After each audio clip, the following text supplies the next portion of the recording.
everyone, welcome back to Flashback Friday, the series where we dig into the wildest, weirdest, and most unexpected stories from the world of art and design. It's art and it's history, but fun. No boring lectures here. So, if you are ready for your weekly creative chaos, hit the subscribe button because today we're talking about a hidden gem, a real life hero, Jamuna Devi. Okay, so imagine this. It's a rural Bihar. No art school, no galleries, no Instagram.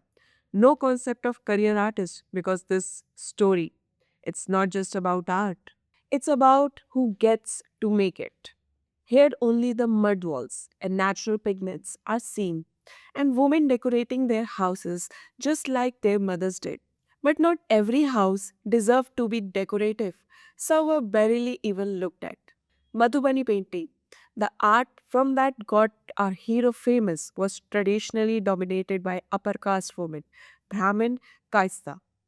And then comes Jamna Devi, born in 1915 in Jitwarpur, Bihar, in the Chamar community, a Dalit community. In the 1970s, she becomes the first Madhubani artist from the Chamar community to gain international fame, and eventually she becomes the first artigible Mithila woman painter to receive the national award.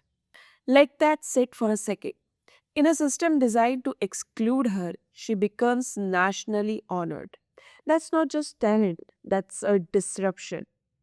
And the wild part, most people still don't know her name. Let's rewind. For centuries in the Mithila region of Bihar, women painted on the walls of their homes during weddings and festivals. These weren't decorative Pinterest projects. These were sacred paintings, symbolic, powerful, made to bless marriages, invite prosperity, and literally align the household with the cosmos. Sounds like manifestation. This tradition is what we now call Madhubani painting. Now, the seclusion in the art world is not a brand new phenomenon, nor is the marginalization of women. So, how does one learn the art which is prohibited? How did she get national recognition? By watching, absorbing, and eventually doing.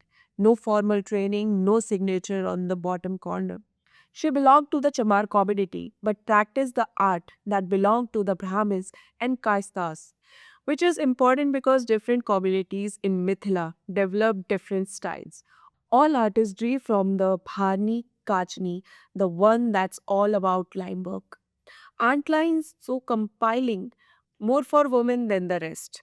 Lines we learn to draw to write, then to create the corner of our eyes, and the lies that we try to hide as we reach old age. Fine, controlled, repeated, layered, cross hashed. Double lines hold a special place in a Jamuna Devi's work. Every figure, every motif is outlined with two parallel black lines. Not one, two. It gives the form weight, presence, almost like it's vibrating slightly. She drew faces, sometimes one central face, sometimes rows, sometimes multiple faces layered into a single cosmic arrangement. The face becomes a motif in itself, repeated, echoed, multiplied, and suddenly it starts feeling celestial. Like a moon, like a sun, circles, dots, radiating lines, they suggest orbiting stars. Her painting don't feel flat, they feel cosmological, like you are looking at a village wall and the universe at the same time. Now, yes, she painted gods, gods that the untouchables were even allowed to worship. She has drawn many of the deities, mythological scenes, and symbolical animals. You will find playful depistations of baby Krishna, mischievous, adorable, very divine toddler energy. You will see human and animal forms coexisting in dense, symbolic spaces. Now, here's where history intervenes. Jamla Devi used the art form of the upper caste, modeled it according to her preference, and created using it, a style original to her, taking the traditional practice of this art limited to the walls of the houses and putting it down on paper to reach the world. But these kinder shifts aren't simple. Painting on mud walls is different from painting on paper. The surface responds differently. the cycle changes, and most importantly, the audience changes. And to this, she added her own identity, her own innovation, Gobar and Godna, and the use of natural dyes. Their techniques became central to what's known as the cover style of Madhubani painting. And yes, she was a pioneer of it. And speaking of Gobar, cow dung. Today, a lot of Madhubani artists wash their paper or canvas with the diluted cow dung to recreate the texture of traditional mud walls. It makes the colors pop. It gives that earthy, raw feel collectors love. That innovation that was her. Jamna Devi figured out how to bring the wall to the paper. She didn't just adapt tradition, she engineered it for a new context. Quite a radical idea. With all that vigor and guts, she rightfully became the first untouchable among the Mithila women painters to be honored with the national award. And she didn't stop at personal success, she became a leader. She served as a president and master artist within Mithila painting circles. She was honored by SEWA, the Self Employed Women's Association, to her contributions. But titles aside, she supported other women, she opened doors. She proved that Madhubani painting did not belong to one caste, she belonged to whoever could master it. That shift, socially and symbolically, is massive.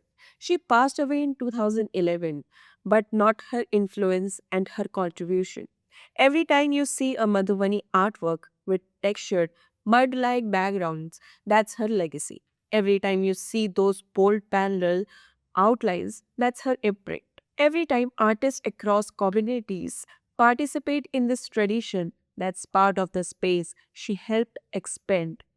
Revelations don't always look loud, and that was Jamuna Devi. Not viral, not loud, but lasting. That's it for this week. Flashback Friday. If you liked knowing about Jamuna Devi's story, drop a comment. Or if this new knowledge makes a change, tell us which artist you want featured next. And don't forget to hit that subscribe button. New episode every Friday only on Art with Abir.